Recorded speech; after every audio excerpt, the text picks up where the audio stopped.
Columbia Sportswear Company. There's 3 of those as well. So we'll do that at the end. You also have 3 cards in front of you. They're not labeled, but we'll tell you what you're going to use them for. They are, another chair. No, there's one right now. Oh, good. They are what worked. So what is working in the foster program for you? And we're going to write them up on this board right here as you guys announce them out. But if you'd rather not announce it out, you can write it on your little postcard anonymously or whatever and just pass it up, and we will add it to the board that way. And then we're going to ask you what could be improved, like what's not working for you, or what would you like to see changed. So that'll be another card. And then the last card is going to be like big ideas. So, you know, if you could do anything in the foster program, like, I don't know, have all your supplies mailed to you, never have to go to the shelter ever again. That's fine. Big idea stuff, you can just, you know, submit it either way, via the paper or out loud. So we'll also do a little thing for everybody who wasn't able to make it. We're going to do something afterwards so they can submit their ideas as well. So any questions on that process? All good? Okay. I just wanted to put in here. Yes, I did talk about it. Yeah. Jamie, you want to introduce yourself? Everybody, just who you are, where you're, what neighborhood you're in, and how long you've been fostered. Jamie Turbett. We just moved into the Beaverton, like Raleigh Hills area. So, yeah. You've been fostering for about a year, right? About a year and a half. Okay, awesome. Do you want to do our staff? Yeah, because you know that you like. You know, yeah. Okay, so I'm going to tell you guys a little bit about what happened at CAT over last year, because it's kind of fun to know like what we've done as a organization and kind of how you guys have also impacted our organization as well. We just had our State of the Union for our board and then for our staff members. And so this is just a really, really small version of that. The volunteers will have their own State of the Union as well that Karen will do. So be looking forward to that too. So some things that are kind of fun to know is what happened in foster care, right? Because that's what you guys are ultimately helping us with. So we did, drum roll please, 1,242 kittens through foster care with their 79 moms. It was a total of 423 groups going out to you guys. And then on top of that, an additional 56 adults that would have gone out for probably either upper respiratory or some sort of socialization or just trying to figure out what was going on for them. So that's a lot. Yes. Does that mean that left side that more than 50% of the cats here? That's not quite true because we did a little over 3,600 adoptions last year, and so it's. No, I mean by the kittens. Like, oh. That's 2,710 kittens and 1,242. Yeah. Yeah. Yeah, that's right. Yeah. So it's a big deal, right? I mean, we all know that the foster program gets the little babies out where they can be, you know, in a room where they're happy, healthy, good start to life, get their vaccines on board, get good food in their systems, and we're like getting them prepared to be great cats. But also all of those kittens can't live in a shelter. They can't. So you guys are that extension out in your foster homes. That's really what makes CAT so special, is that we get to take in all of those kittens that wouldn't survive in shelters or potentially out there on their own. We get to bring them in. You guys get to care for them and take care of them and make them fantastic, big enough kittens to get adopted. So yeah, it's a huge deal. Some other fun things to note is the volunteers. If you look at the volunteer piece, the foster hours, 29,235. There was a really cool pie chart that Karen puts together, and foster hours are the biggest. You guys totally knock it out of the ballpark, so it's pretty cool. It's 2.5 hours per day per litter of kittens that you have, just straight across the board. So if you only have like 2 kittens, maybe it doesn't take that much time. If you have 7 kittens, it might take more time.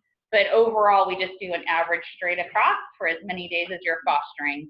And then some of our mentors or more experienced foster parents will take a second litter for a couple of weeks, so they'll get their hours doubled, basically. So, and then the mentors also get hours, and we do the same thing. We have an average for them that goes across their time as well. So it's pretty amazing, right? I mean, it's a lot of stuff. So like I said, we did 3614 is our adoption number. We were not originally planning on doing that many cats and kittens. Our 3,400, so we totally rocked it. So if you saw any of us last year spinning in circles or a little bit extra busy, that's why we were pulling in 200 more cats and kittens from other areas that needed our help, and so we were definitely busy. Our goal for this year is 3,500, so we're thinking we should, you know, try to like have a little bit more balance. We did staff for the 3,500 so that hopefully we're not as overwhelmed as we might have been at a few times during the year. So hopefully that looks a little bit better for everyone too.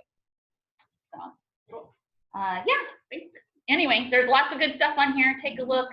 Some things like colors and zip codes and all sorts of stuff. Is that, what age group is that? Is that one or from birth to a year or birth to like what do we call it?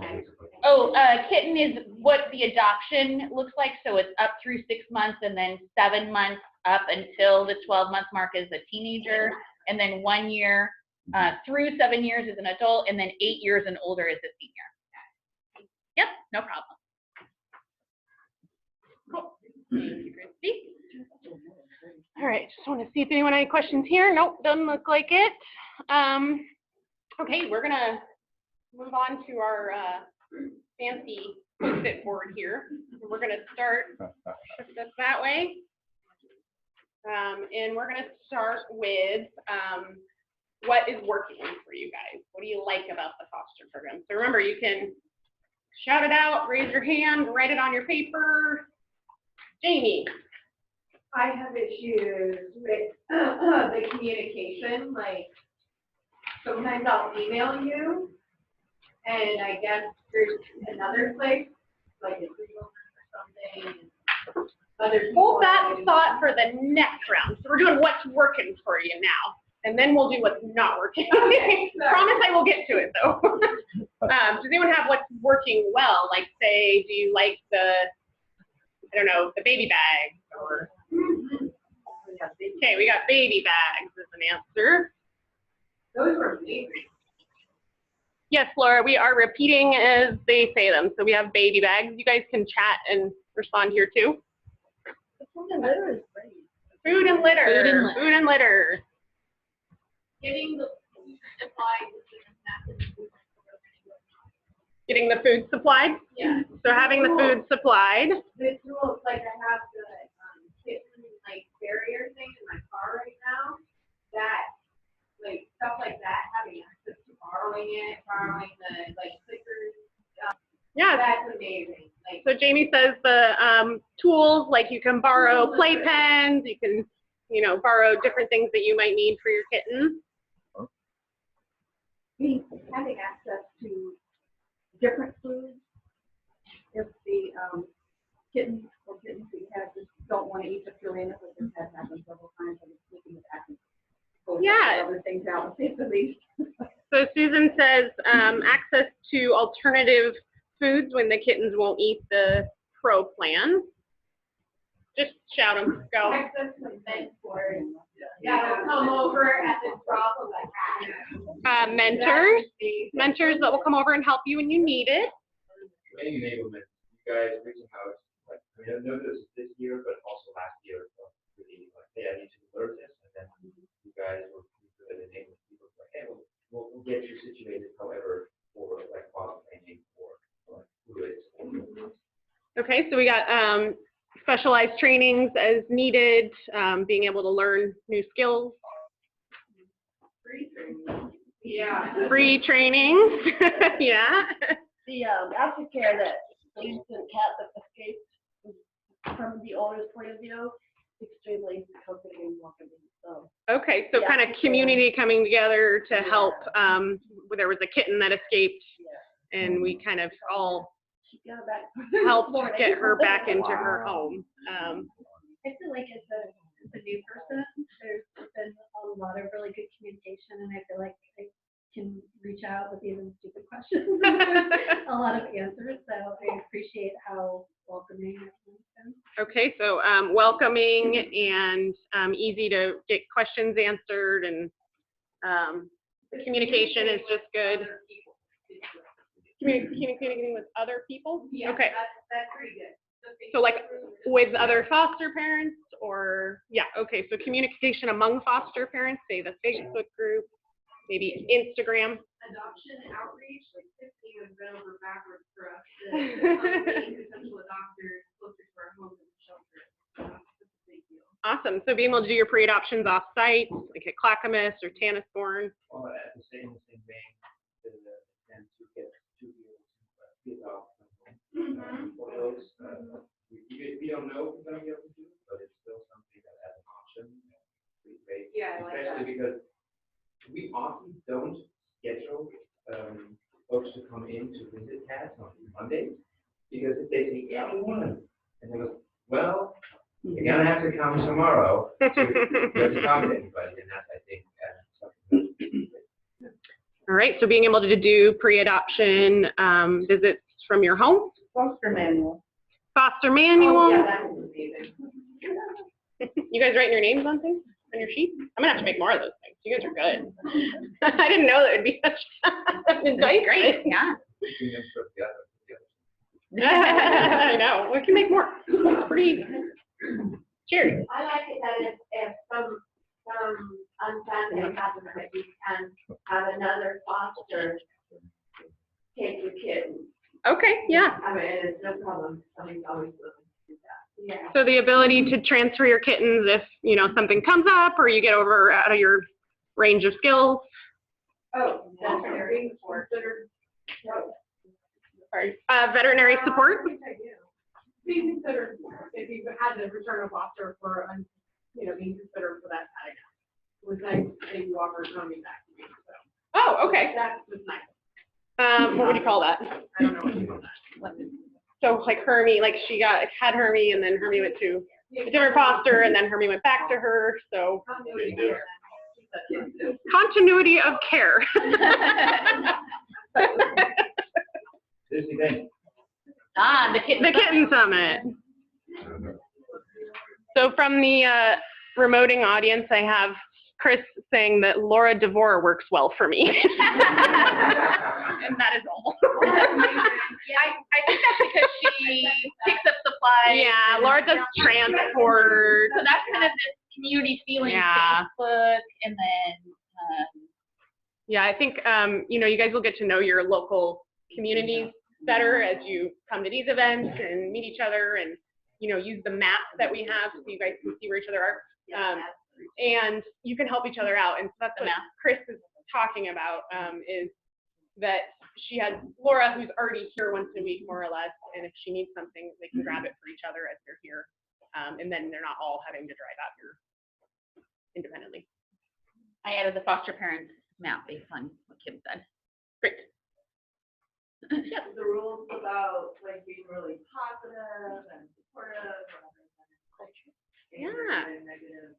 So cat culture agreement and being positive. Being able to drop fosters off the night before surgery, or those of us who can work really early. Yeah.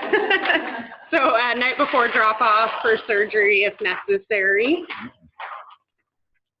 Don't get any idea. I didn't know that. Well, we don't encourage it because it makes it harder. We have to Yeah. find a place for them to stay overnight. And we don't always have the kennel space, but if it is really, if it's really like an inconvenience and you can't do it, it is an option to do the night before. Or we can drop mom off so that she doesn't eat while we get in the facility. That's an option, and it's always just something where you have to let myself or someone here at the shelter know so they have a place to go. Would it be an option for someone in that situation if you did not have space in the shelter to drop them off to somebody else who lives close who can bring them in on That would be hard. That would be a lot of moves for that cat or kitten, and then a lot of cleaning.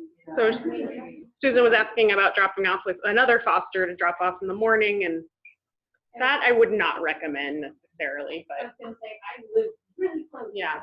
So I don't know if you guys know this, but it's pretty stressful in cats, like each time they move.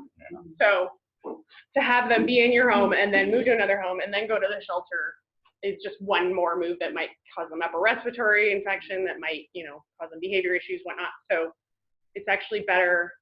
I'd prefer they just come to the shelter in that case, because that's one move versus I've two. transported kittens for other foster parents, like when I used to live in Southeast and worked in Wallaton, I picked up kittens and dropped them off and then went to work for people who were like, we don't have a car, or like, there's no way we can get like to Wallaton and then back to work in Northeast or something. So coordinating just that kind of transport for someone else is also really good today. So Claire says that she's transported for other folks in the morning, so picking them up on her way, and that's definitely something, that you could arrange via our various communication channels. I wonder if they can hear us, because I haven't seen anything on here.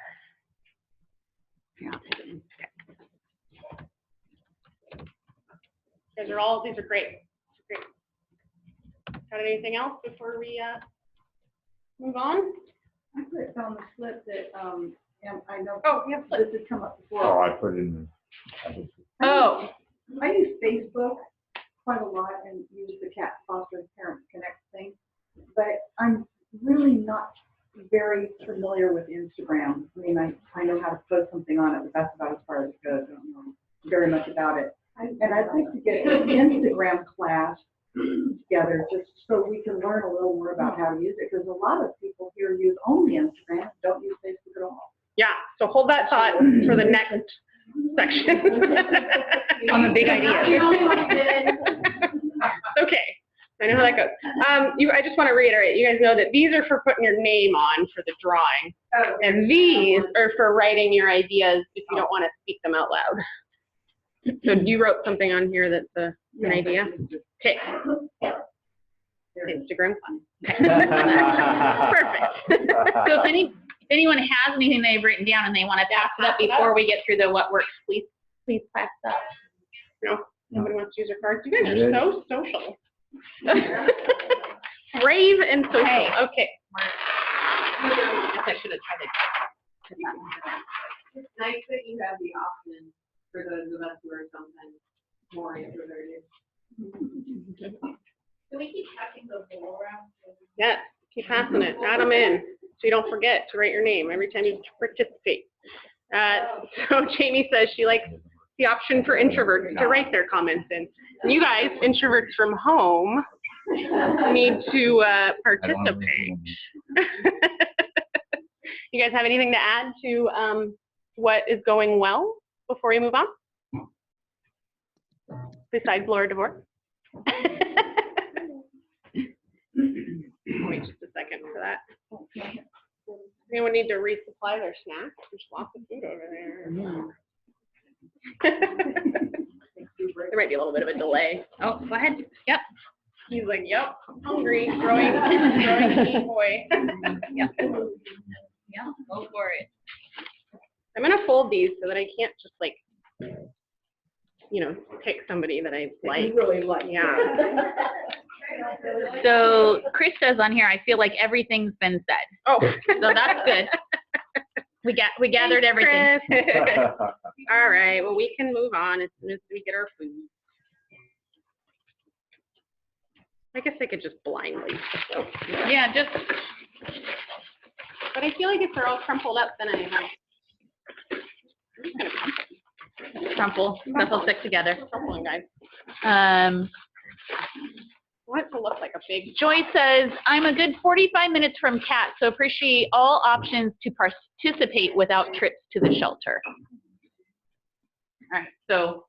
I'm Great. So, what would we call that? Remote. Remoting options.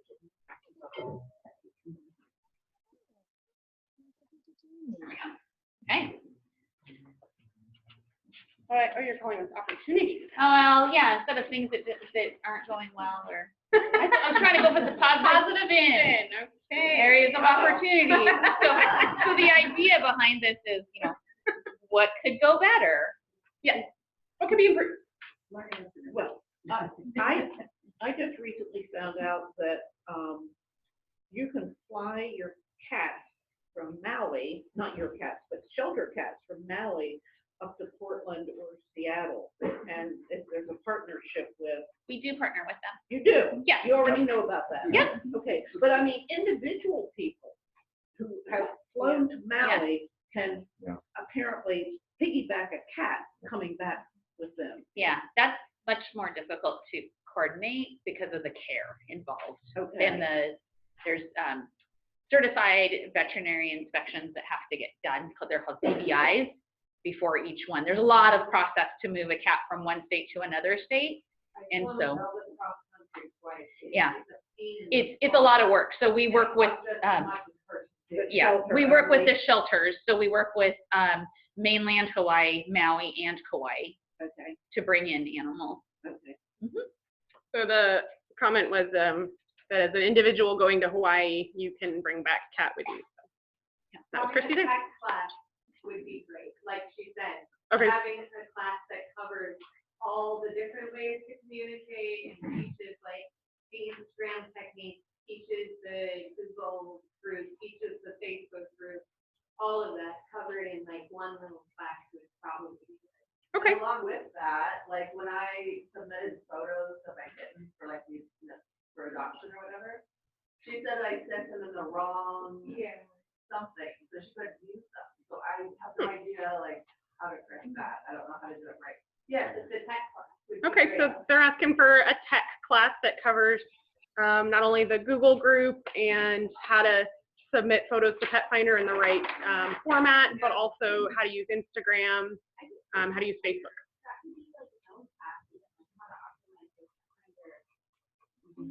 Yeah, but it would be better if it was combined, and I think you could do a 2-hour class and cover all of that. Okay, so possibly Pet Finder is its own class or just an entire class for all of these media related items. Then just a class, an advanced class. That would, yeah. Probably put it all up online and let people just Okay. self-learning. Allie is already mentioned to do like a social media for fostering, so let her off. Yeah, we have somebody on potentially putting this in the works, so good idea. Anyone just go. Taking what we're doing here online, that's great. Classes are held every 2-3 months to do this as well, this remote learning. But to beef this up, to make it sound better, to improve the video, to do it right. And then extend that to online training, having that as an option. I'm going to repeat it real quick. So Carrie said he would like to see our regular training classes be remote in options with better video and sound. I feel like we're not on kind of big ideas instead. Yeah, I agree with Blake. They're kind of one and the same. Cello during one of the like during the Christmas time. I don't know, during like having me and some other people maybe get together and make like a quartet and like do that regularly at cat events. That would be great, and I think it would draw more people. Okay, so bringing in outside musical talent or something like that, participation from foster parents for events. What, like she was talking about having like people who have other talents, like being in a band or something like that, coming and participating in maybe events like Palooza or something. Yeah, Kitten Palooza would have like a cat band. Okay, I'll try to figure out how to write that. I one of the things that I think would be an opportunity is I hesitated, this is my first year, and I hesitated because I didn't know a lot of the things that you have all said, that are all these things, like if I'm going on vacation, I'm not gonna ask for kittens because I know that I'm gonna, I didn't know about all the communication channels. I feel kind of like I haven't I've had a lot of good communication with you, but I don't have this communication with the others. Yeah. And I don't know how to even quantify or So, explain, but as a new person, it's like, I'm very intimidated because you have people who have been doing it for 10 years and you all know each other, and then I'm like, I have my stupid little question and I don't want to bother my mentor because it's a stupid little question, and I don't use Facebook, and What is it? Mixer, yeah, hold on, before we move on, let's just address this real quick. So Emily was saying that she feels like as a new person, maybe she didn't get all the information about how to connect with other folks and feels timid about contacting her mentor. And I would say to that, like, absolutely contact your mentor. Don't ever feel like you should. Like, Yeah, I feel like but they that's the experience type of something. person I don't want to bother I somebody. no, I get it. Yeah, that's their job though, and that's how you learn, right? I know. Yeah.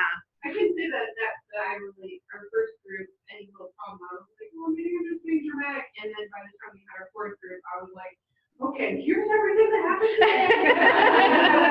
It's even more than that, like not kitten like health related, but like, what do I do if I suddenly have to go out of town for work? Oh, who do I contact? I don't want to contact. I don't know. Yeah, yeah. One of the things that would be, is that information in the handbook or not? Because if it's not, then that's the place for it to go, which is for you, for offline, like, I don't want to bother anybody, can I find information here? And I think also some of these things don't really frequently change, like, what do I do when I go on vacation? Yeah. That's something that is either in there or not. It's not going to be like, oh, 2019 is this, and 2020 the policy is all stuff different. So I would say that I feel like we cover that in training and the manual, but if you feel like it's not, the new version of the manual has all the like social media information and all the like networking information with your neighbors. I don't know if you got the new one that got emailed out. Yeah. But maybe if we had. But if like, it's not, I would like to know how I can better communicate it with you.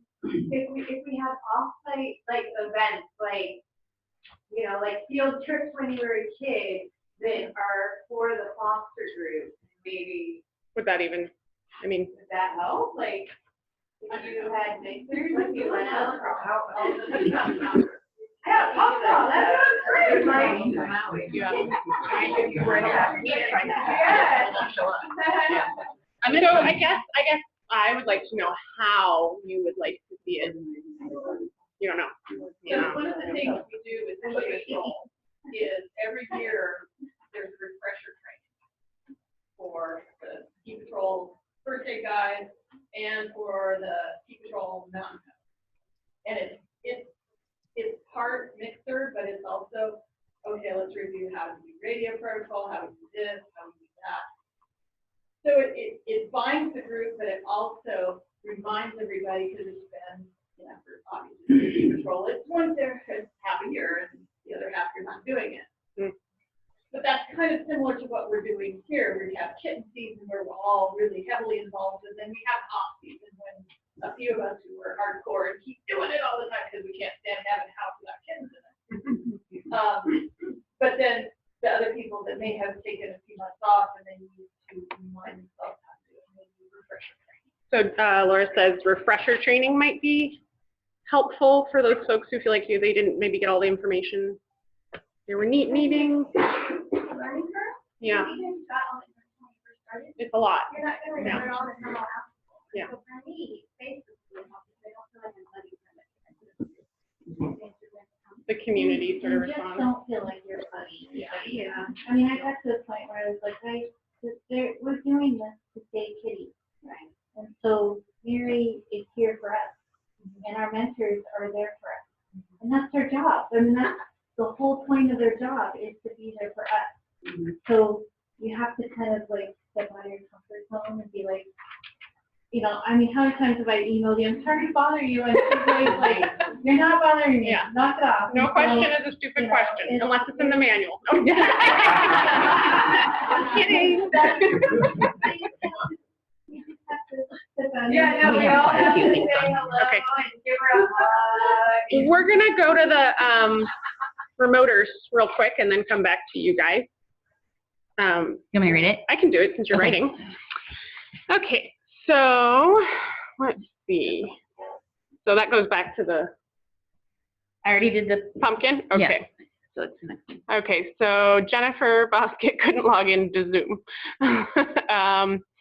She wanted to ask if there is anyone there on Saturdays that could process fecal samples to speed up the process of getting med.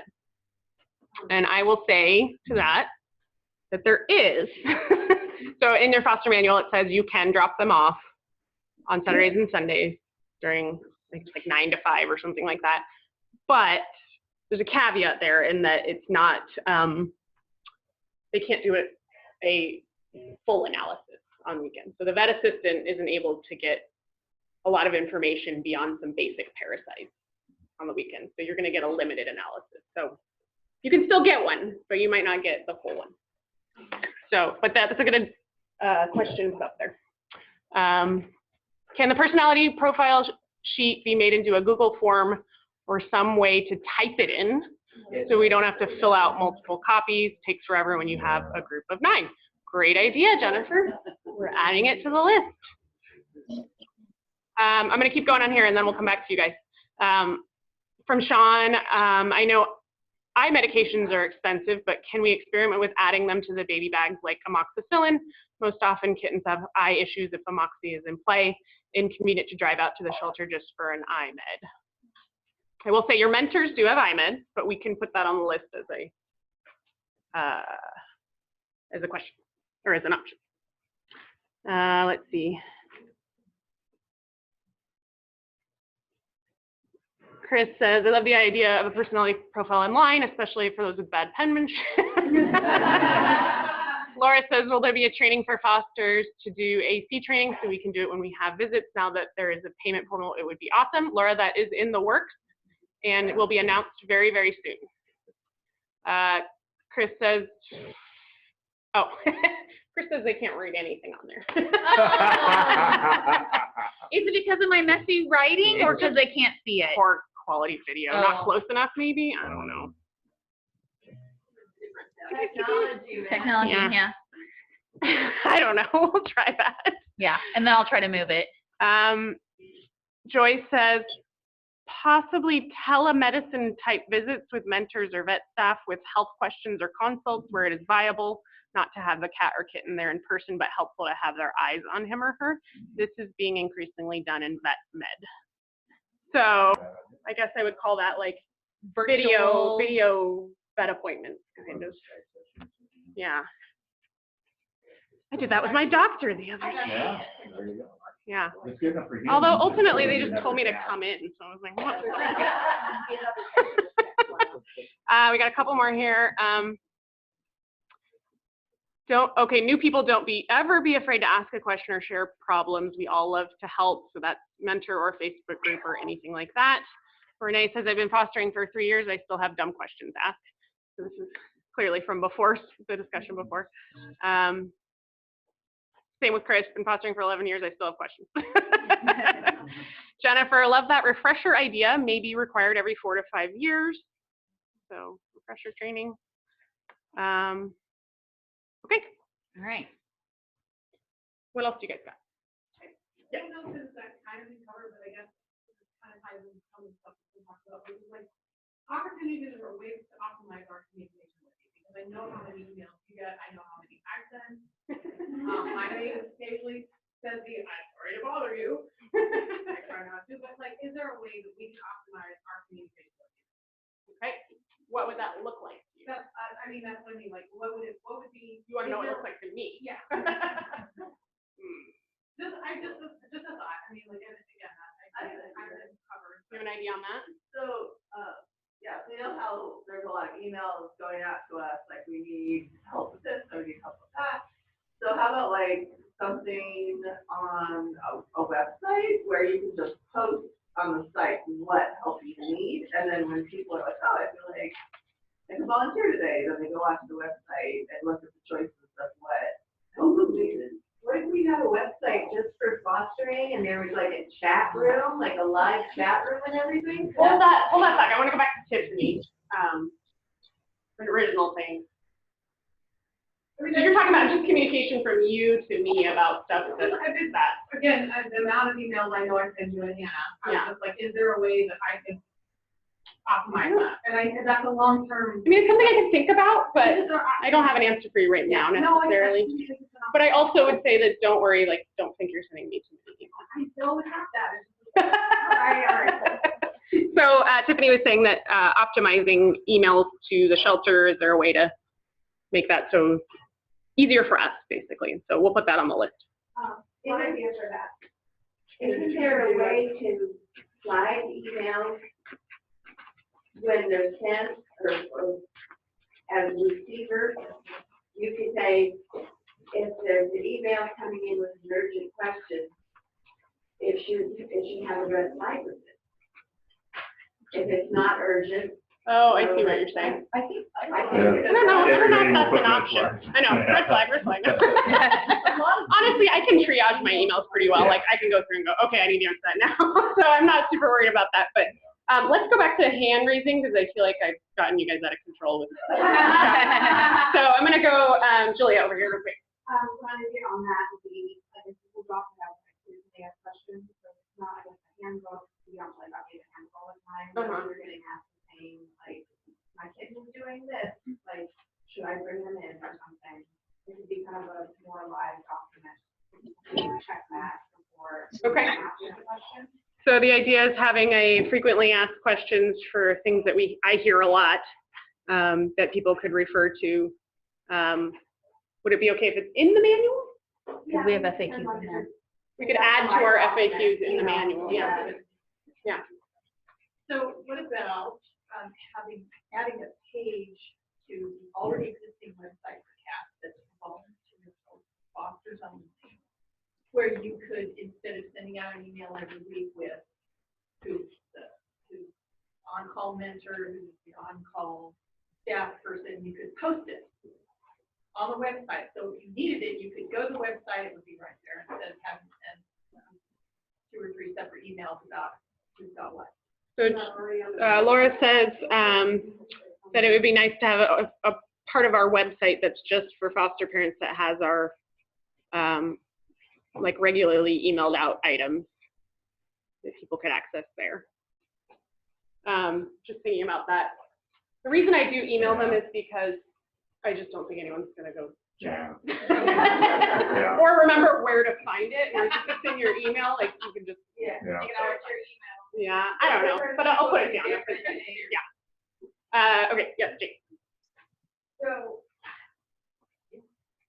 what if, I don't know if this is too expensive or not, but I know, like, a lot of the kittens, when they come in a litter, they look the same. So I have a stock of, like, kitten collars that I've been washing, and I'll use it.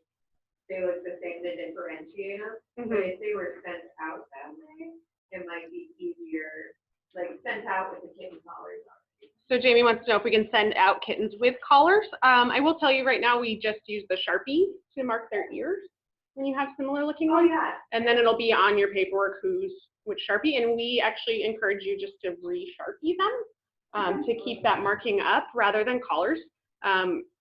Although I know there are some foster parents you'll see out there that put collars on their kittens. It's not necessarily the safest idea with growing kittens and with, you know, like mom grooming them and whatnot. That happened to us, and we didn't collar them. We had three that had collars from cats, and if you can't check unless you're up the whole night. You can't check if they're kind of choking themselves to death because they get stuck on something with their collar. And we had that they were not having it as like 200 collars should have gone off overnight because they had these little like tags, the cat tag on them, and they managed to put it into the already covered the vent and then turn it like that, and then it went.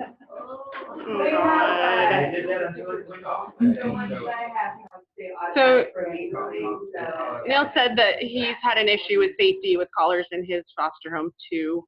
We don't put collars on kittens here at the shelter because of that very reason. Even if they are quote unquote safe, there's still the potential for them to get caught on something, get caught in their mouth, that can cause injury. So that's why we really encourage you to use the Sharpie. We have some questions here. So Jennifer Basket says, add a FAQ to Facebook foster parents page, but I'm not sure what she means by Facebook parents. She just means the Page. Facebook group. Oh, to the Facebook group. In documentation in a Facebook group. We have a bunch of documents in there as well. You got one now? Susan got one. And oh, Oh, you got more? yeah. And then Renee says maybe add a reference page in the front of the foster manual, like where to go to find answers. So that's the table of contents. Yeah, I feel like that is the table of contents. So Renee, if you have something more specific, maybe you could type in what you mean besides that. And then Jennifer Bosquet said, can all foster kittens' nails be trimmed before they are sent out?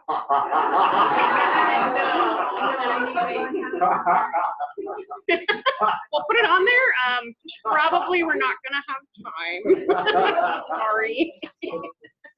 Is there more on here? Nope, Nope. that's it. Okay, go back So through. my question falls right into what she was saying about, finding things.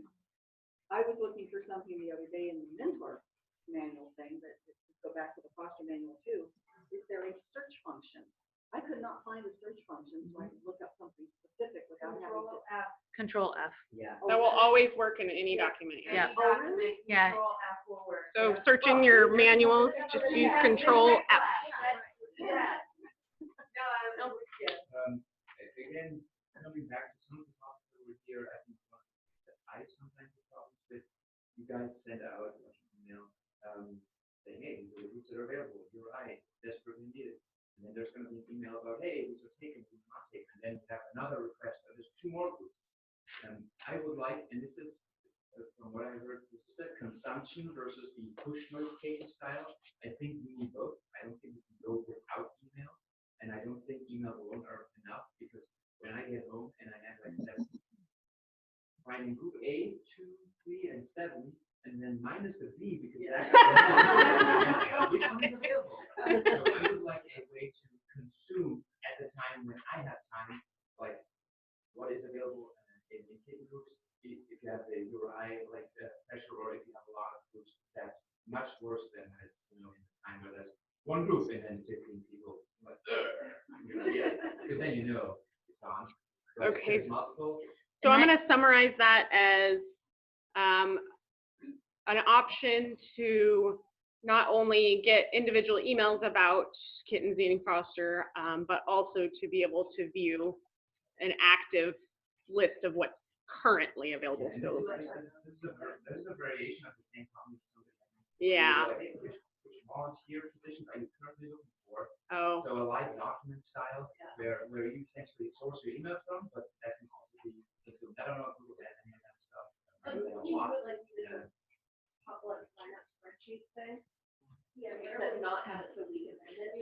Yeah, so Chris says something very similar. She says, I know the program has evolved over the years, but it used to be that kittens up for grabs used to be posted at certain times, i.e. Tuesday and Wednesday between 1 and 2. It seems very random now, and I'm sure it's because they get them from so many different places. For some of us that aren't always near email, it gets really hard to claim a group sometimes. So kind of along that same vein. Yeah, something. Okay. Yeah, if you have a job where you can't have your phone in your hand all day. Then you get the end of the day sort of report. Yeah. Yeah. Okay, good idea. Yes. So in adding something to add to the map, the foster map, is the possibility of runner.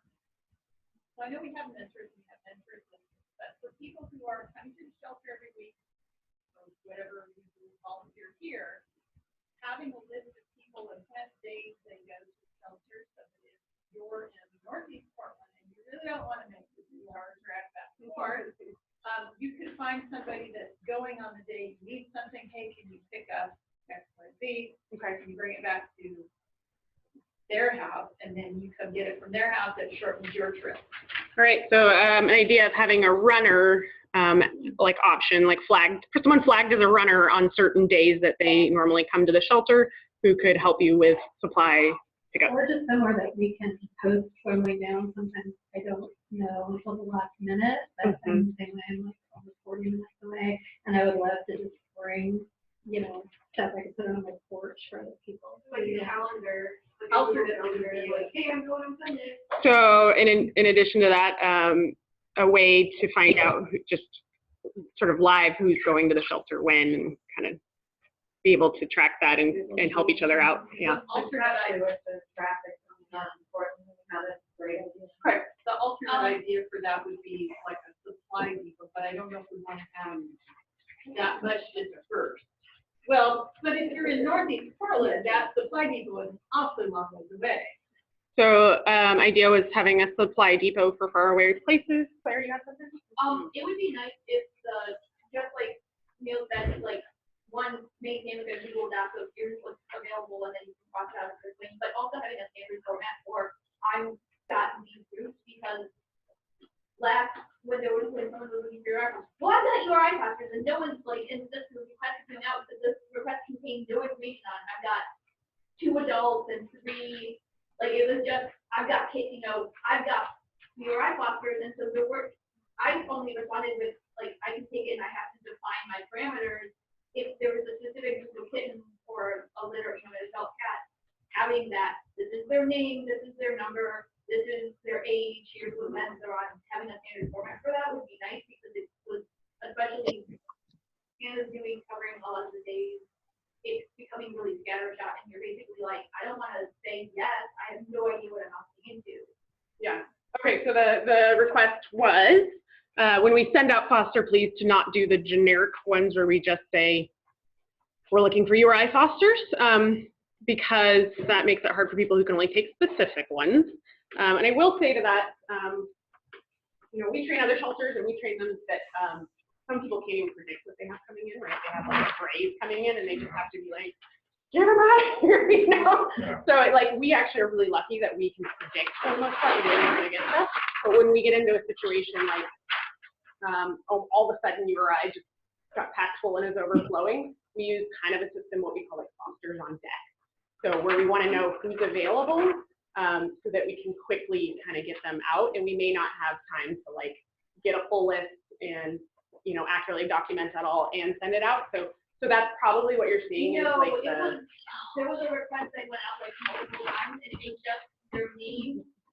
Oh, I'm sorry. And it contained, like, it was just a few like names, like just either their names, but it didn't. But not enough information. Or what Okay. their needs were. It went out multiple times with no one jumping on board because They didn't know what they were. I don't know if you're talking about an adult cat. I don't know anything about this litter or group that you're trying to get rid of. Gotcha. Okay, so clarification, we're actually talking about not having enough details about the groups that we're requesting. So a more standard format for like name, age, you know, medicines, fluids, that kind of thing. It can be that same thing for what you said.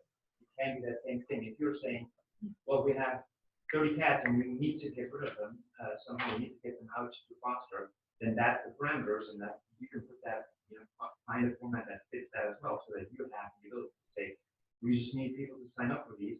We don't know what it's going to be yet, and people who say, oh, I'm fine with whatever, they can. Okay, so hold on just a sec. We're gonna still do the hands thing. So I guess, how do you summarize that? I don't know. I have that so they can see both sides. Keep turning it so they can't. That was my screen here. I think it goes back to the like how to have individual emails in a live doc. Yeah, so I guess just a better way to communicate what's available, so along those same lines. Yeah. So does anyone have anything on that same topic still, or are we moving on? Okay, so yeah. I was going to say it might be useful to do it the other direction, have us all put in our information as, here's what I can take, here's when I'm available. That way you've got all the information for foster on deck, you get checked off, you got a liver, take multiple, and get that as well. So maybe And that way, when you've got just a huge influx, it's okay. You've got room to take some kids. You've got room to take some kids. You've already got something.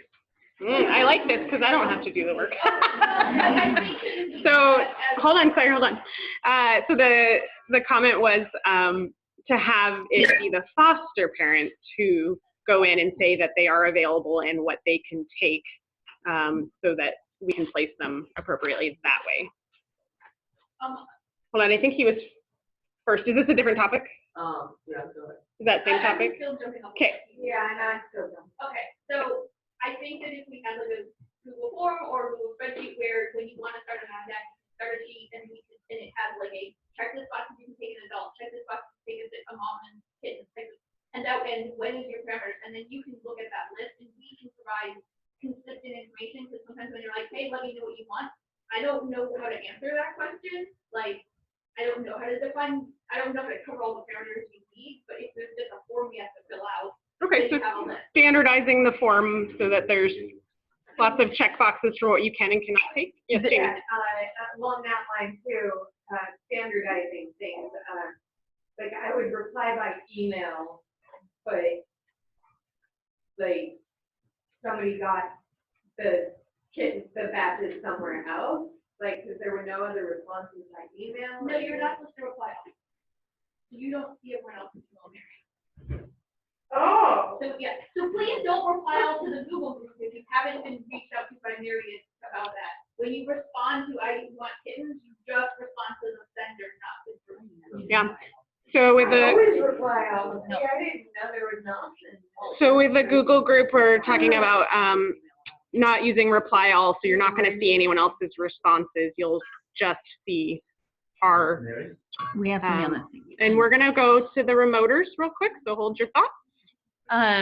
So added on kind of along the same line was maybe people who reply too late can be put at the top of a list for next available, which is kind of talking about how to like tell people there's kittens there, or I don't know how to figure that part out. Okay.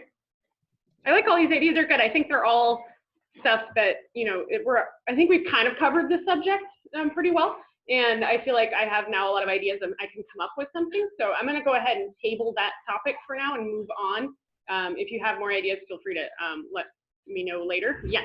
And one about the classroom, and you can post like notifications, and then you can comment underneath kind of the group chat basically on each thing that's posted. You can post a picture of the kittens or their information, and then people can comment below. Okay, so Google Classroom with chat or commenting and posting options.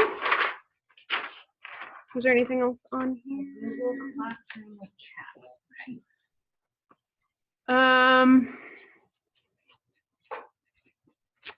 Hold on.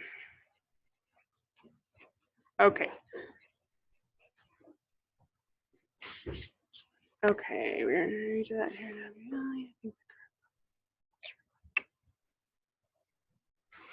Okay.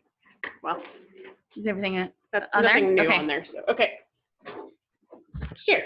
I was gonna say, if you do what it sounds like they're suggesting, that you're virtually going to eliminate the first person to respond to the meeting. If they're already at the top of the list from the previous batch, they won't even need to call in. You just inform them, you've got the next batch. And it doesn't sound like that, so we can all respond once and just slowly work our way up to the top of the list again. The only problem with that. It doesn't sound fair that way. Yeah. Well, fair is the first one to call in. And it's not always the first one, because we do have to place them appropriately too. And we do sometimes prioritize first-time foster parents for easier groups. So it's a little bit more complicated than you might think. Also, what was I going to say? It makes it tough having anywhere where everyone can kind of come in and get involved. Yeah. Because let me tell you, I get a lot of emails on my end, and it's simpler just to have one person as that like point person to kind of make that happen. And it's also easier to do it per like day, because when you're maybe on that list, you might be down here, and when you come up, I'm expecting you to be available, but you might no longer be available for that time period or that type of kitten. So that's why it's kind of, and like, I can't wait. I can't be like waiting for your response. I need someone who can come that day or that next day. So they can't stay overnight. That's the hard part. Yeah. Plus, once we get going, aren't you basically begging people sometimes because you don't have enough? This is only an early season problem. Yeah. Yeah. or as we head towards Christmas, it becomes a problem again. But yeah, this is a small part of the big year. Let's see, who hasn't gotten to, Andrea. Hi. Totally different. So this is something that sort of happened this year that we haven't experienced in the past. Was we had our group who died, brought the kitten in. One of the hospital staff wasn't super kind or empathetic with my partner when she brought the kitten that had died in. She went home. Another kitten was crashing. We rushed the kitten in. The hospital employees was also not coming to my partner. So I don't know, like, better empathy training with the hospital staff that, like, we're putting, like, our heart and souls into these kittens, and, like, when one of them passes or just feet like, we're devastated. And, like, I don't know, just, it really was hard for my partner to deal with that on top of the stress and everything. Yeah. I'm sorry about that. As depressing as it is, could something go in the manual about what to do when a kitten passes away? Like, if they pass away in the middle of the night, what do I do with his body until I can take it to the shelter the next day? Thankfully, Claire took care of that for me, so I didn't have to deal with that. But You didn't say this one out loud. Because I volunteered in the hospital and I seen that kitten come in, because otherwise I would have just been like, great, now I'm holding a dead kid. So hold that thought for just a second. I'm going to catch up our remoters real quick. So the last one was someone was requesting better empathy training for our hospital staff. So when they have a kitten who's sick or deceased or whatnot, that the hospital's, you know, understanding of that. And then the next one is what to do if a kitten dies, and how to handle that and where that information should be located. I will say, as always, your first point of contact should be your mentor, and they know what to do. But if we need to look into other options for providing that information, we can. It's, you know, if it's like 2 o'clock in the morning, you ain't to like calling, you know. That's true. Yeah. Good point. So yes, it's on our Which it often is. Which it often is in the middle of the night. Yeah. Okay. That was willing to be called at any hour. I wouldn't volunteer that. Let's see. Anybody who hasn't, Carrie. Very well could be added to that. We'll just have it what to do with. A short one doesn't have to be big and involved. Sure, sure. As long as that's not too depressing. You I mean. All right, they're fully in favor of it. Not depressing. Yeah. Okay, yeah. Having somebody like Kitten Lady or somebody who's like somebody who's symbol, like make a few funny videos of explanations that you can watch on YouTube that are for cat and like have all the cat labels everywhere and stuff. Yeah, our own YouTube channel. Yeah, our own YouTube channel with videos. I would love to be a actor in that. I'm offering myself as acting services. What kind of videos are you talking about? Like that. Instructional videos or? Yeah, instructional videos, like say a video on, hey, the Kim's died, and maybe there's some dark humor in it, so it doesn't get too depressing. So Kitten Lady does have a grieving video. If you haven't watched it and you are fostering, I would strongly. Well, we should do our own stuff. I know, but you're misunderstanding the level of. Oh, I know. Yeah. Well, So, okay, so just to update you guys, they're just talking about having maybe like instructional videos, maybe with popular figures like Kitten Lady. I will say, that's one of those big ideas. I think big idea. Probably not going to happen, but I do appreciate your thoughts. And you know, I'd be glad to be involved in that.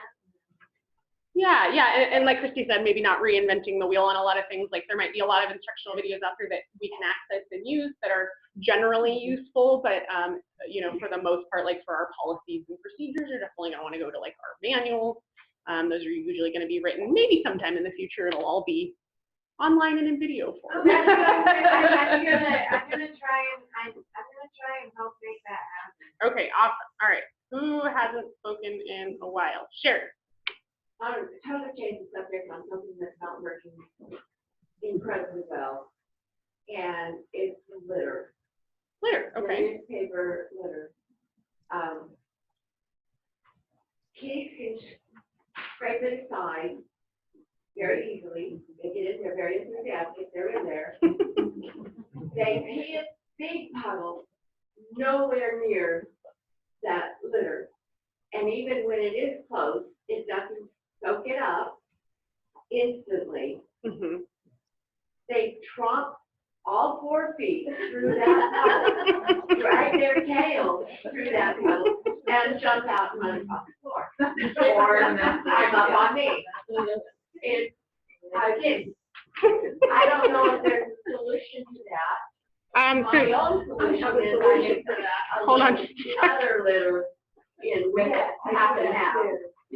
So Sherry said that there's a challenge with the yesterday's newsletter, that it doesn't absorb as quickly as she would like. So I would say that there are alternative safe litters that you can use for kittens. We can't provide them, unfortunately, because they're expensive. And we get our litter for free. But we do occasionally have some alternative litters at the shelter. If it's a particular problem with a particular set of litter, we might be able to get you something else.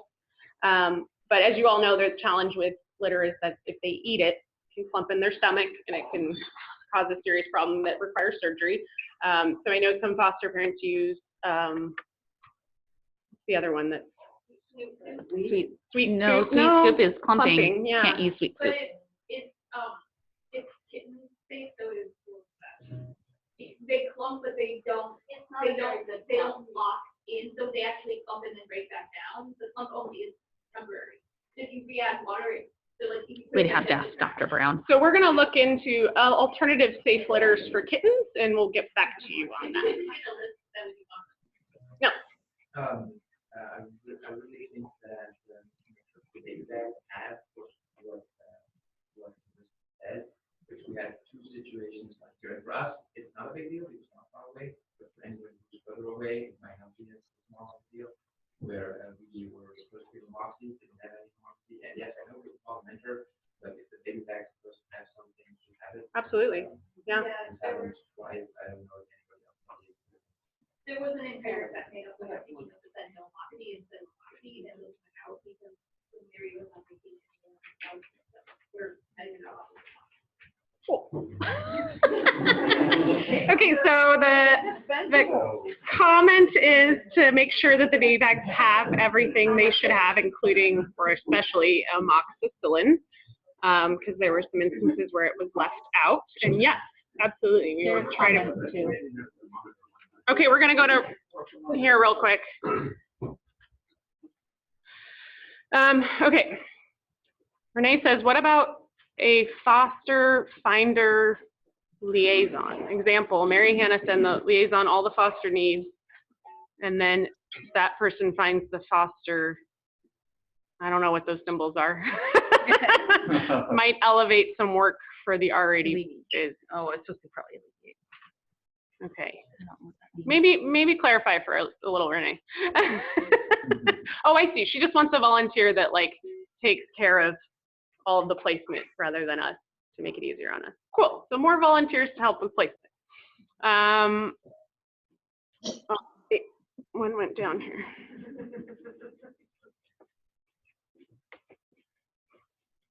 Okay, so Chris says, on a similar note, I know it's hard during busy season, but I wish we could get an update if there's a problem with a kitten after we've dropped it off, i.e. it died, it got sick, it is in the hospital, it went back out to foster. I've had all 3 happen and found out via word of mouth. One pre-adopt parent told me the kitten had died during surgery, but the shelter never told. That's a very good point, Chris, and we will look into that. Do we all have access to communication from hospital to foster parents on illness, death. Is access to shelter buddy a possibility? Yes, once you become an adoption counselor, then yes, you can have that access. Okay, but not a regular foster. On the drop-off sheet, there's a place where foster classes put their contact information. Yeah, I think the issue is that they're not contacting them, which is not okay, so. we'll work on that. I think, just to clarify, I think it's one thing if the kittens are in our care and would maybe go back out to foster if we're not communicating that way. I think that's one concern, but I think once they've been dropped off and they're in care for maybe days or weeks, I think it's hard to remember who they were with to try to tell them anything. I think that's where it could get maybe lost. And I don't know if that's what Chris means. Like the kitten that was pre-adopted and went through surgery, like that one's kind of in my mind still with the foster, and that it could easily be given to them. But if they were up for adoption and got sick a week later, I don't know that anyone would have the bandwidth to know that they were in foster with someone else before they moved them to the hospital or when they moved them to the hospital. So I think there's some opportunity to figure that out, but then there's also just bandwidth and what we can keep track of and try to remember while we're moving animals all over the place. Yeah, it's just another form for kitten tracking, you know, it's like you start smelling. Yeah, it just gets a little bit tricky, especially during the super busy season when we've got lots of animals moving in and out of the hospital. I think that could be a challenge. But if it's something that is relatively, like you just dropped them off in the morning and then your kitten didn't make it through surgery, that seems like a realistic thing that could be communicated. Yeah, and I also feel 100% like if your kitten passes away, we should let you know. We should let you know. Yeah. Yeah, absolutely. Oh, there's one more on here. Or at least let us know when they get better and actually get it off. And that you can find out from the adoption email. Yeah. I second what Chris notes about update on fosters after they go back to the shelter. I've had this happen a couple times. Oh wait, was that the only one? No. I don't know what that was.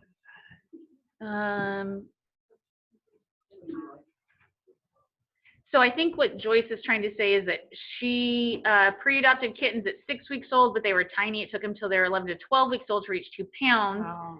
She felt bad that the adopter had to wait 5 weeks and is wondering if the kittens could go home pre-surgery with an appointment made to begin the bonding with their new family. And that the answer for that is that we don't do that because we want to have 100% spay-neuter rate and don't allow them to go out until they are spayed or neutered.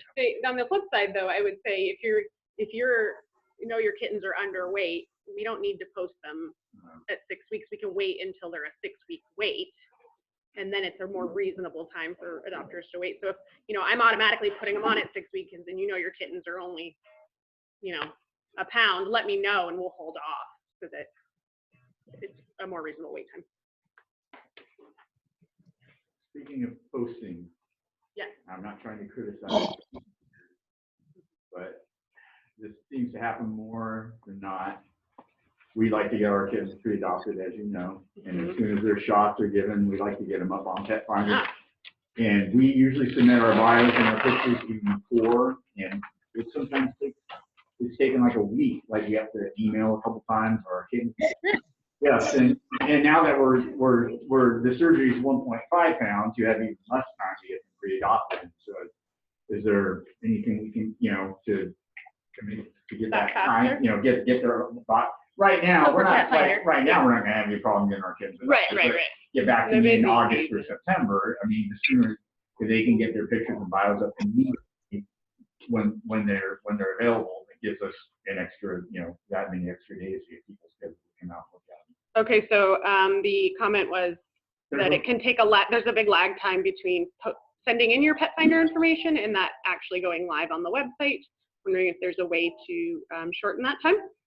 And on the note about them being 1.5 pounds, we're still doing surgery at 8 weeks for foster kittens. Right. So you still have the 2 weeks, but yes, if you're lagged by a week, then you only have a week. Yeah. We can talk to our Pet Finder Volunteer, it's a volunteer. Yeah, That's right. that's why I'm trying not to, I'm not. And maybe I'm we'll trying wanna not to be add too hard We may about need it. more I'm volunteers during the busy offering to season. help out with that. Yeah, yeah. Oh, we have a new volunteer. Okay. I'm trying not to criticize this person because I figured it was voluntary. Yeah. We have definitely had a lag along the Okay, we have a couple volunteer offerings to help with pet finder. I've got a new, laptop that's, All right, Yeah. great. If there would be a Google Doc like the treatment for that, that would be great, but then whoever is volunteering to do this, they don't have to survey, Do you know if you can do photos on forms? You can definitely do files. You can upload things? I have to use the forms for designing. That's a good Showing how to look, idea. how it looks. So a Google form for pet finder submission. I like it. And Jennifer Boscat says if she can do it from home, she would do it. And Jennifer, it is usually done from people at home, so that's Yeah. perfect. no, I can do it from home from the laptop. Yeah. So I had a solution, a DIY solution for wetland. Oh, kitten settle. If you have access to or can find a tiny cat that breeds, that has the ceramic pellets, you don't have to use the ceramic pellets. It's got a slatted bottom with it falls under to a tray where you put a puppy pad. So they scratch, they get to the bottom of the first layer, they pee, the pee goes straight through the path down to the puppy pad, and you don't have wet footprints everywhere. The challenge is if they're not tall enough to get into that. A little taller. However, if you're really clever in DIY, you can take two tiny little kitten boxes, cut one with flat. Yeah, and there you go. Oh, you're right. The Febreze has a tray underneath, that's why. But if you take two smaller plastic ones, cut flat and there's still, when you stack them, there's just enough room to put a puppy pad in there, and then you can cut the little U shape in the front so they can get over the top. Yeah. Just be careful when you cut your plastic because, To make, yeah. well, You need to. well, not only does it create a rough edge, but then you've just opened up that plastic so it can harbor illness. So we actually don't want you guys cutting your plastic because it's like with your litter boxes. Once you get those deep grooves, we're telling you to throw away your litter box because the seal basically has been broken and you can't fully sanitize that anymore. And so cutting it breaks that seal and makes it, gives it the ability to harbor germs that you can't always get out. But you could put a new seal on it if you know how to use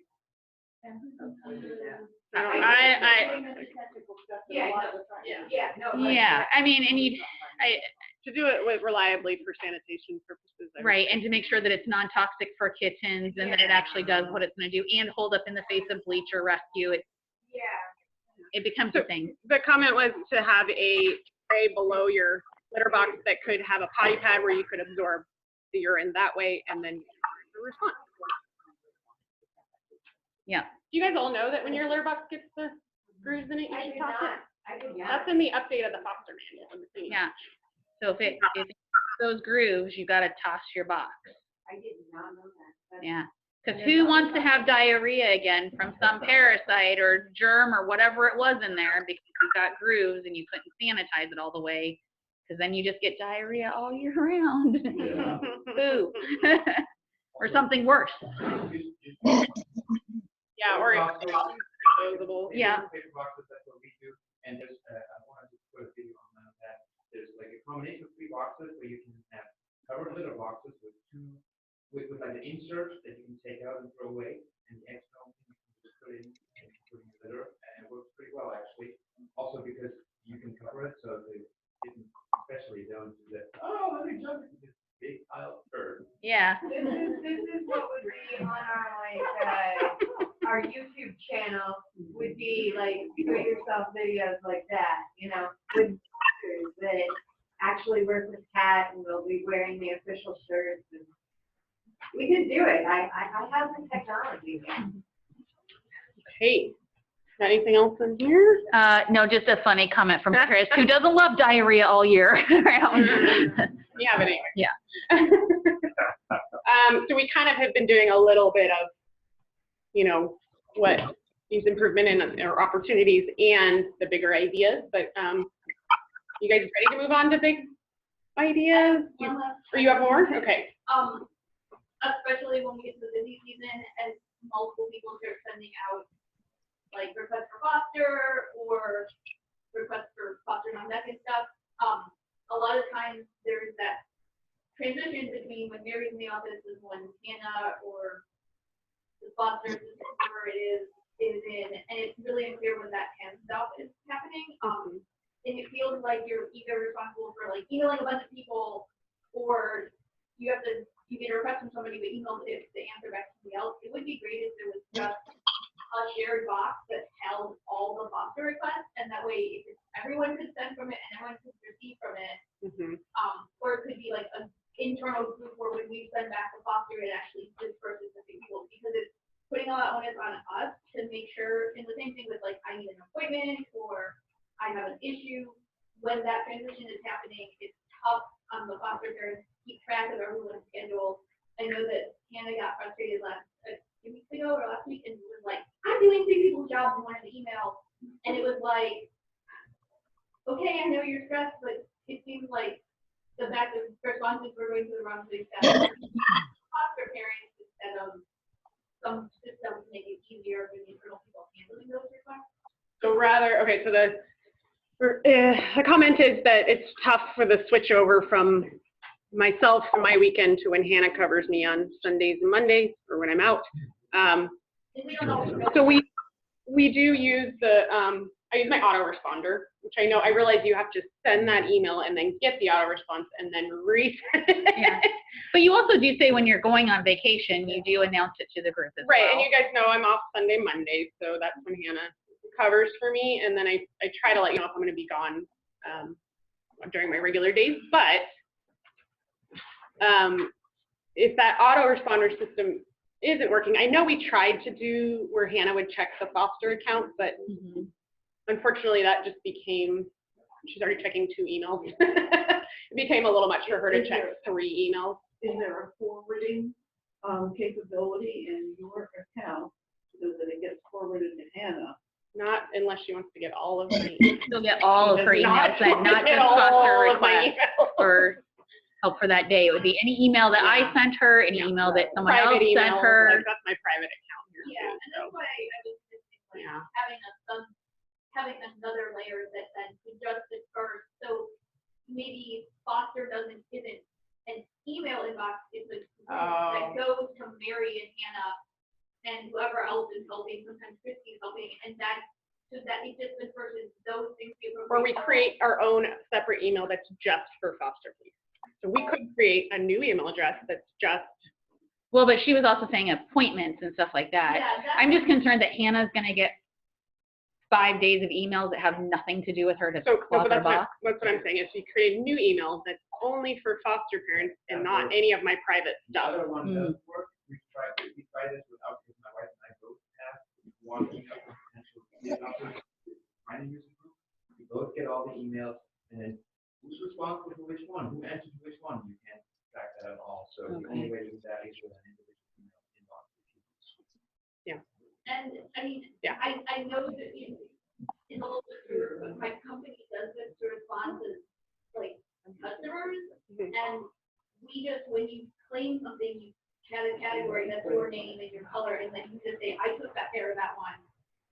And that. Do you use Gmail? Is it Gmail Suite, or is it something different? It's like we're using Outlook, but you can do the same thing in Gmail. Where you can add category tags. You can also just change the star color on your Gmail, because I share a work account with someone too. Okay. And we just color code the stars and a check mark if we're waiting for a response, so that we know who is getting it, or color code the star. So I'll put on here like how do you want me to? So I still want to go back to what, like, rather than having it be my email that is a group with Hannah, what if there was an entirely separate email that both Hannah and I were responsible for, but on different days, and that was only for you guys? Well, that's what Safe Foster at, and you could have a Mary C. It's true. Although that would be hard to get everyone to all the other things over to that, but from your foster? Because my foster email is not just for foster parent stuff, it's for everything that I do here. Yeah. Intake requests and personal. Yeah, I don't have a Mary C at Cat Adoption. Yeah, staff updates, like I probably anything else. Yeah. It's just hard because Yeah. like Hannah has two, and so I'm like, do I send this to her 9 Lives transfer or do I send it to her Hannah? And sometimes I send it to both of them, and then she has to deal with both. It does get a little bit confusing for us as well. But if it would be helpful for you guys to have one email address that you send to and that someone's looking at every day, Yeah. that's something we can look into. Or this is another case for having like a website where we put up like what groups are available and that's exactly what we're discussing that. Yeah, and I think they're talking mostly about like appointments, or like, hey, my kitten's sick and, you know, what do I do? Or, you know, I can't get a hold of somebody, or You're kind of like, how do I find this? Or, yeah, I'm like, I don't know who to respond to. Do I just blast everybody? yeah. That's a At a certain lot. point, some folks have just started.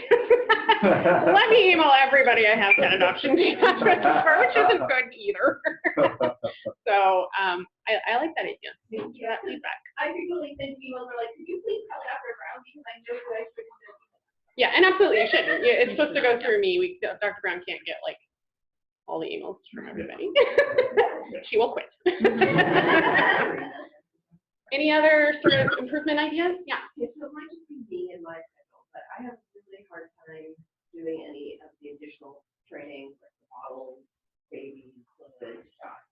You know, I'd like to, but you guys always do them in the evening or weekday when I'm working. We don't always. We do them on Saturday. Yeah. So we do them, what I do, and we actually plan them all out. You guys should have them on your calendar, and I emailed them out for the whole year. So we offered them on weekdays, Saturday mornings. Unfortunately, I have to do it within my schedule, so I'm not having to come in on my weekends, so there's no Sunday, Monday ones, but they're offered like Tuesday, Wednesday, Thursday in the evenings, and then Saturday mornings, and some are Saturday afternoons as well. So hopefully this year you should be able to find something you can make. If you're not, let me know if I've missed something somewhere, and I can adjust them. Sound good? Okay. Anything else? You guys got big ideas, or did we already tell them? We already told them, I think. We can try to. Big idea. There's nothing else on there, nothing extra. You're gonna do another kitty yoga this year? Oh. Oh, we have to do something else. Well, I don't know. Heather and I don't go there anymore, but they said that they would still want to do one with us. It's a lot of coordination on our part. Yeah, it turned out good. Yeah, it's a lot of work for the small donation amount that comes in overall, and I know it's more of like a community feel good kind of thing, right? But yeah, I'll add it on here as something to look into again. Big idea. I was just asking, I'm not really suggesting that you do it, since I was involved last year, I guess. Yeah. Brought your kitten. Yeah, all nine of them. Yeah. Yeah, man. Are they bringing back the yoga at Burlington? Yes. Yes, they are doing the. There you go. Yoga Yeah. at Burlington. With the adult cats that are there. But yeah, if you wanted to do little kittens, be something different. Hey guys, I know you guys all participated a lot. I need some more names in here. I don't have any more thinking. All right, we got some more to give you. I think I'm so back. You guys want to take this to you having. Oh. All right, so okay, some more things came up. So we have for opportunities when sending out emails to group, use BCC to avoid reply all issues.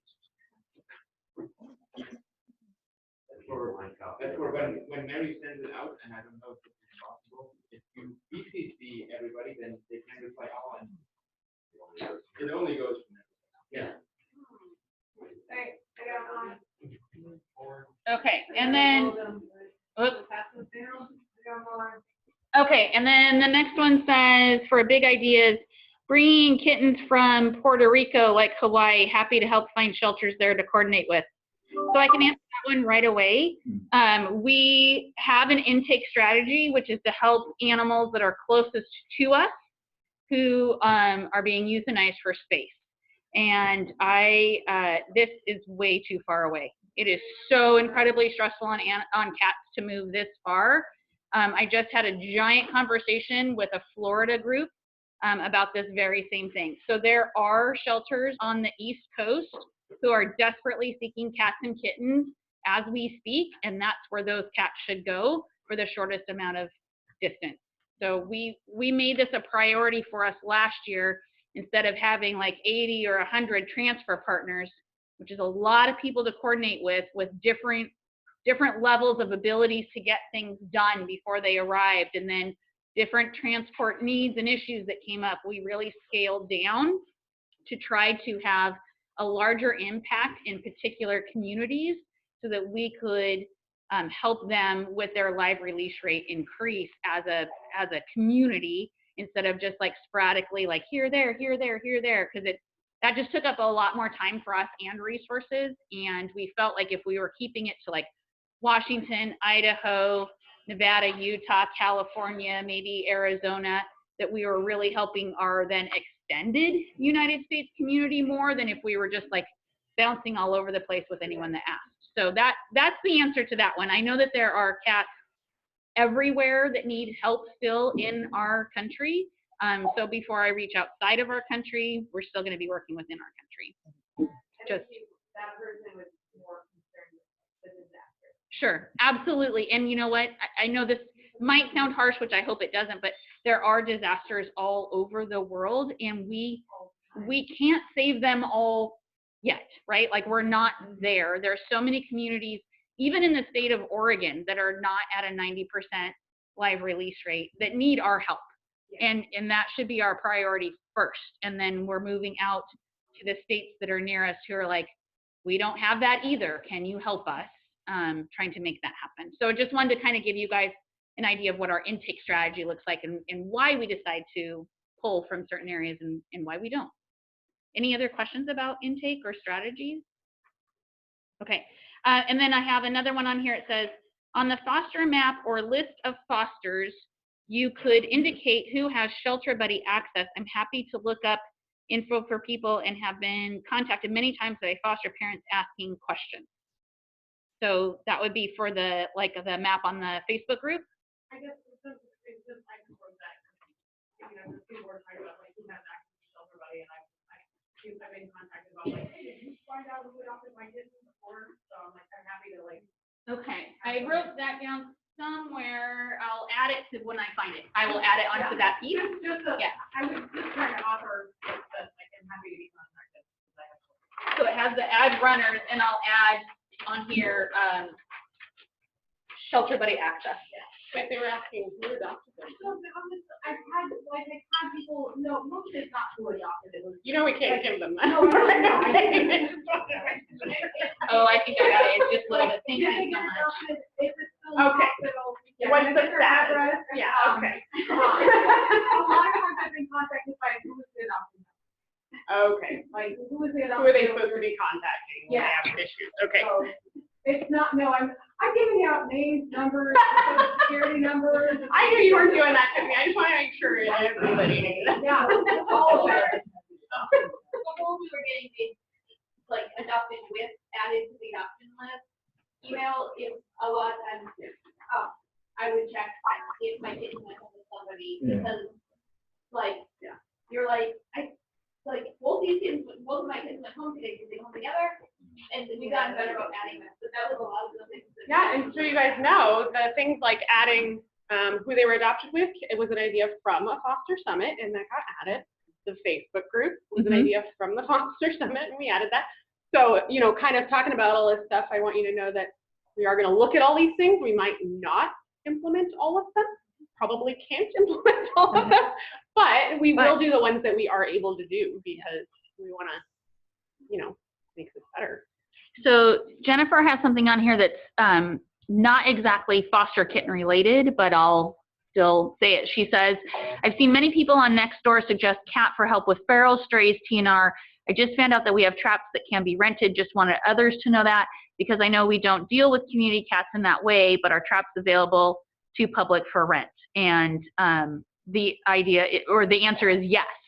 Yes, the public can come and rent traps as long as they're not renting them to find their own animals. That's why we're renting them out. Like if their animal got out and they need to find their animal, we'll rent a trap for that. But we're not renting traps for like community cat roundup to go take them to a county shelter to be euthanized. We're not renting for those kinds of things. So, But if they're doing like TNR. if they're doing TNR, they should go to Feral Cat Coalition because they've got a gazillion traps to rent specifically for that. Mostly what ours is for like, my cat got out, I'm trying to capture it again. That's really what our traps are meant for, because we don't have a lot, and so it's probably not a good idea for them to be like someone to come in and say, I need 5 traps because I'm going to do some TNR right now, because we wouldn't have any traps for anything else. Yeah. Hopefully that answers it for Jennifer. Meow Village has traps? Yeah. I don't know if Meow Village has traps. I'm gonna go back to Andrew real quick, sorry. Is that the add to the website under the foster cat section? I went there when Danny cat got out, but it didn't say anything about anything traps that helped capture them because we were trying to find traps. Gotcha. Okay. So yeah, that can be added to the website. Like, traps are available for capture. Okay. Yeah. Could there be a list of traps and other things that we, foster parents, could follow?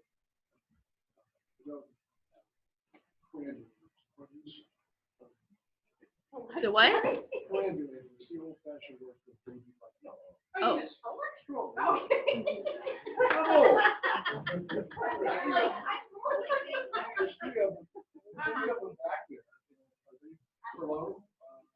No, they're for the cat centers. Other things you mentioned briefly, like carriers, playpens, and ways of it. Okay, so Carrie would like to know in some location, maybe the foster manual, because I want to put everything in the foster manual, so it's all in one place. You don't have to go to all these places. What is available to check out? So like the playpens, or potentially like a, you know, what I call a kitty condo, which is those 3-tiered socialization rolling crate things. And I forgot to mention the last one, which is Andrea said, could we have on the website not information about that we rent traps and what we rent them for? Real quick, Renee wants to know about holding a TNR class for the public. I would say that Feral Cat Coalition does that pretty well. It's probably not really our forte. Yeah, but yeah, Heather. So this is a big idea. So like 20 years ago, somehow I was touring here, and there was this room like full of little kittens, and I sat down, they were crawling all over me, so fun. And I know that like with weddings and birthdays and stuff, there's like puppies, like puppies all crawling all over you, so I don't know if that's realistic or if that's like a Snuggle Express. yeah. Like Oregon Humane Society does. Yeah. Oh, I didn't know they did that. They do. They do. They mostly do. No, they do puppies. They do puppies and kittens. Yeah, and they do it around the holidays, and they'll do it for large donors during other times of the year. It might be difficult to, like, if kittens look the same, you would know. I would say the way we could do that, if we were even to think about it, is it would have to just be like a litter of kittens. The litter of kittens that's in foster already, or a litter of kittens we have at the shelter. But I know like Oregon Humane Society mixes stuff all together, and we don't. So generally we don't just have a bunch of kittens that are in a room that can. Yeah, there you go, right? Yeah, you can have that in your own home. Yeah, that's when we get to fostering, right? But it is a good idea to, you know, have kittens, kittens that can travel for promotion. I didn't know it would be. It is stressful on them. That's not to say we don't do it occasionally. Yeah. For various reasons. Yeah, it's mostly the coordination and the payoff, so to speak, the donation that goes with it. And the cross contamination too, right? If you're mixing. Right, we wouldn't mix. Yeah, we don't. Yeah. That would be a cross contamination. Right. Mm-hmm. Which is what today's exciting is. Do you guys have any more big ideas? Yeah. Here's a question. This little outdoor patio thing, where did it come from and where can it get from? On Pinterest. So the catio, Nancy was the one who was the lead on putting the catio together, and she contacted a gentleman who makes them in the area, and we got a grant to cover the supplies, and he donated some of his time, if I remember right, and then we had volunteers come who donated their time to do the build. And so it's local stuff. I think she got the supplies mostly from Home Depot, if I remember right, is where she got it. But there's a gentleman who was the one that came out and like helped design, and we talked about the double lock entry and how we needed to be extra safe and things like that. So Nancy is the best person to ask if you are interested in having someone come and do this at your house. She could point you in the right direction. There's a lot of really good information on Pinterest about how to build and design your own cabin. Yes, Pinterest, it has DIY ideas. Right. Yeah, no, you can buy them. Yeah. Just Google it. I bet you'll find somebody local that'll build you a catio for a lot of money. So we are getting close to 11 here. So unless anybody has any super big ideas they want to share, I might move on. Good? Hey. One thing before I do the drawing. Claire, so where did she went? She very nicely reminded me to talk about some of the new protocol changes this year. And I did want to make sure you guys know that we are starting to supply our mentors with Panicure and Marquee paste, which is that step 2 of the diarrhea protocol. So if you guys live far away and your kittens have diarrhea, as they always do, you should now be able to get that from your mentor. It's still, we're still working on it, and we haven't distributed it everywhere yet, so no guarantees on that, no guarantees they'll have a supply, but always reach out to your mentor for that to see if it's a closer option for you. I can't think of any other major protocol changes, but obviously we have some new mentors, so you guys might be switching mentors, you might be getting notified about that soon, so keep that in mind. And recruiting for Southeast Mentor Assistance. I'm looking at you two. So anyone in Southeast? We're really good at that. Yeah. So yeah, put that word out there as well. Anything else I'd add, or I'm gonna draw surprises. Everybody get all their name in here. I know there's not a lot. You guys are being shy, but no. All right, I'm gonna draw. Or I might make Christy draw. What do you want to draw for first? The Glitter Genie? Glitter It's right Genie? there? If you get drawn for this and you already have it or you don't want it, you can pass. That's fine. Yeah. No big deal. We can go on to the next person. Okay. Do y'all know what a Glitter Genie is? No. What is it? Oh, no, they don't know what it is yet. So, these things are cool. They don't work super well for if you have a lot of poop from your foster kittens, because you have to change the bag out pretty regularly and the refills are expensive. But if you have a resident cat and you're just putting your poop in the top and then you're pulling the little thing out and it goes down below and it traps it in there, and the smell like a diaper genie but for litter, it helps trap that smell so you don't have to like take your poop outside every day. But like I said, if you're using it with foster kittens, you're going to spend a lot of money on those refills. So probably better for your resident cat. Yeah. Okay. Yeah. I have resident cats, I don't know if it's good for that. Yeah. Jeanette, Woo! Do you want it? do you want it, or do you? Yeah. All right. It comes with one bag thing that lasts apparently up to 10 are much weeks. less expensive on Amazon. Or chewy. I get Good to chewy. know. Our next item is a cardboard house. That mouse won't be on there more than a day. Only good for one litter of kittens. Yeah. Or Yeah. your resident cat. If you want. Or your resident cat. They probably won't care about it though. My resident cat loves everything. Oh, I grabbed two. Uh-oh. Let's taking that one back. All right. Teeny tiny. Somebody really wrapped this up well. Andrea. Woo! You were all excited about it too. No, I was gonna say, people don't know, PetSmart, they own Chewy, so if you see something at PetSmart that's cheaper on Chewy, you just tell them at the register, you just show them on your phone the price of Chewy and they'll give you the Chewy.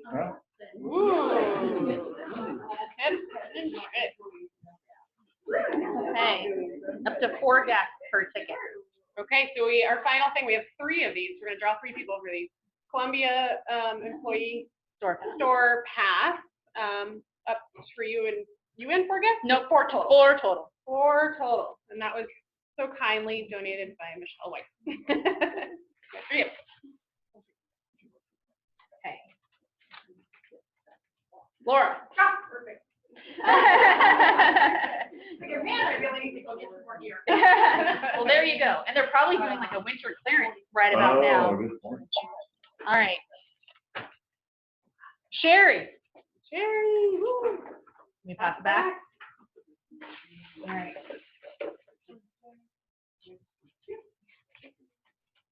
Laura. Again. Do we do No, doubles? I don't need to. Okay. But that's for Laura D. Don't put in Laura D's name Yeah, for I her. Oh, I was like, Laura D's not here. Also, there's 2 Laura D's. But I was like, neither of them are here. Oh, she gave them. Sorry. Michelle. But she brought them in, so I'm assuming Probably that don't. she doesn't want it. Okay. Phoenix. Ah, wait. Oh, that was the same family. Okay. All right, never mind. Going again. Mills. All right. I also have lots of fun stickers. Oh, I went in the wrong spot. Sorry. Okay. Thank you guys all so much for coming. And eat all the food and socialize with each other. There you go. Do you turn on, turn off, There you go. Not right now.